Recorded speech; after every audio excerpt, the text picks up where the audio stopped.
comes old Bad News himself, Honorable Sheriff of Nottingham. Let me give you a hand with that leg.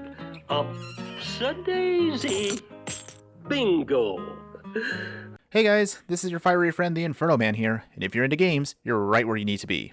But before we get into it, if you like the content that I put out there, I would greatly appreciate it if you hit me up with a like, or even better, subscribe to me. It really shows that people do care about my content.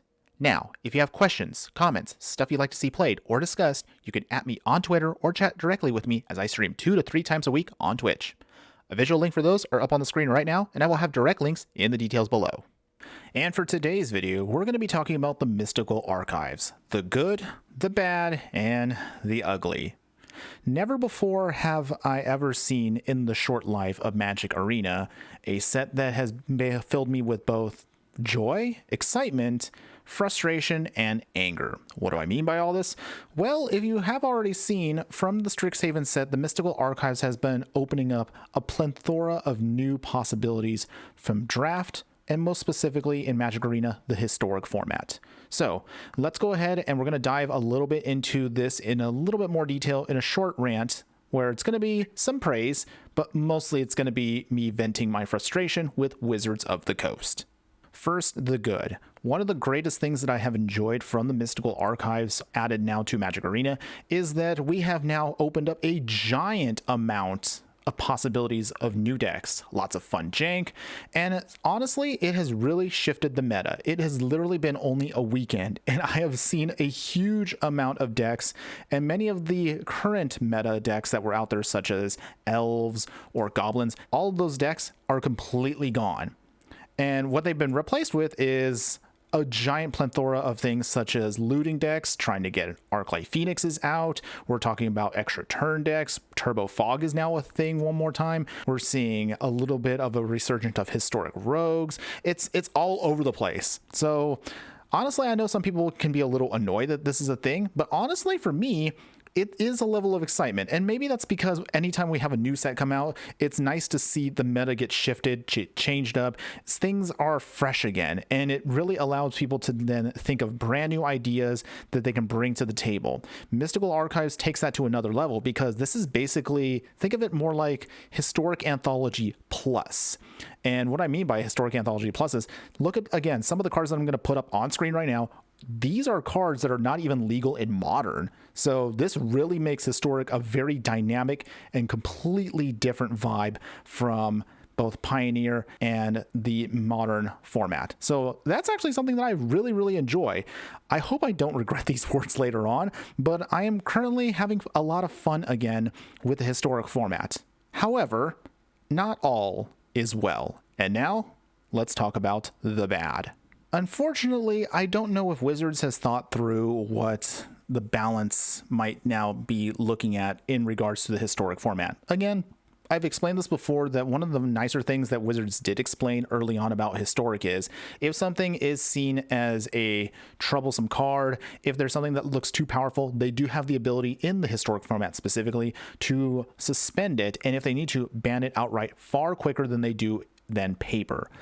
So I'm going to put up on screen a couple of cards that are already starting to be a bit of a problem. And I think it's pretty obvious that any spell that allows you to have extra turns or abuse that ability tends to be a bit frustrating. But again, I'm not a control player, so maybe if you like this kind of style of deck, maybe that's something that makes you happy. But again, this is just me and my personal opinion.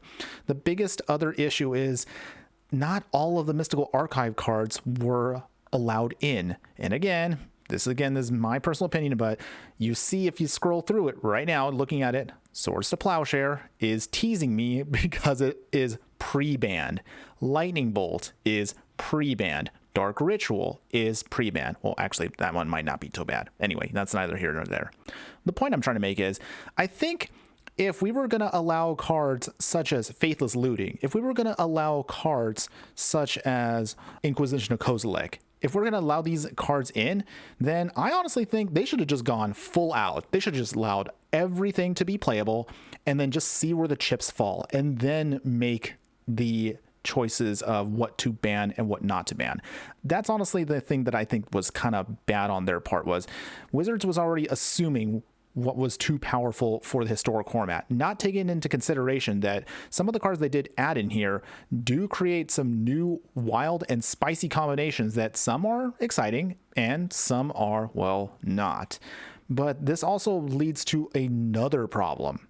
The ugliest part of this whole thing, unfortunately, is as much as any of you might enjoy the Mystical Archive cards, allowing the format to completely be revamped and overhauled, the biggest problem, unfortunately, is many of these cards were upshifted, and it makes me really frustrated as both a person that likes to brew jank and a person that likes to, show off from my many videos of jank, budget, and fun decks, that these are not budget friendly. All the Mystical Archives, maybe on paper it looks exciting to get a rare version of an Inquisition of Kozilek. Maybe it's fun to see that rare version of Lightning Bolt, but the original versions of these cards were not rares, and that's really frustrating in Historic, because as you know, the quote-unquote economy of Historic is getting rare and mythic wildcards already is extremely hard, and it takes a lot of grinding to get them.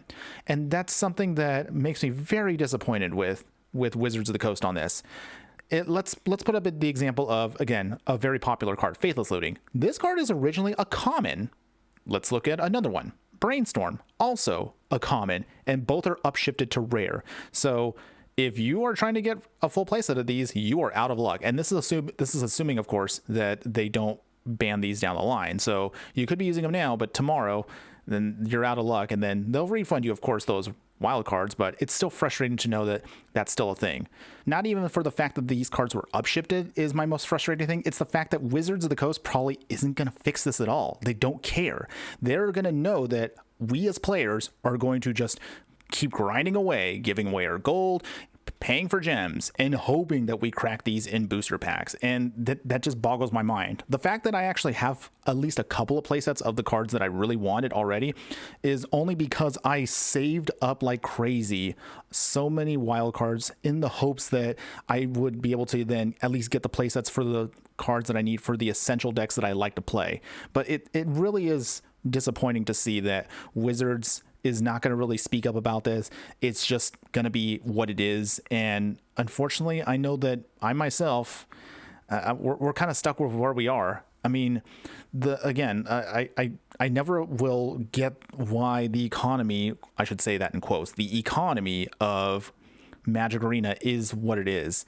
And maybe it does make sense in the free to play, but the point I'm trying to make, of course, is this could have been an easily fixable situation. And the easiest way they could have done this was allow players to craft the common versions, already program those into the client.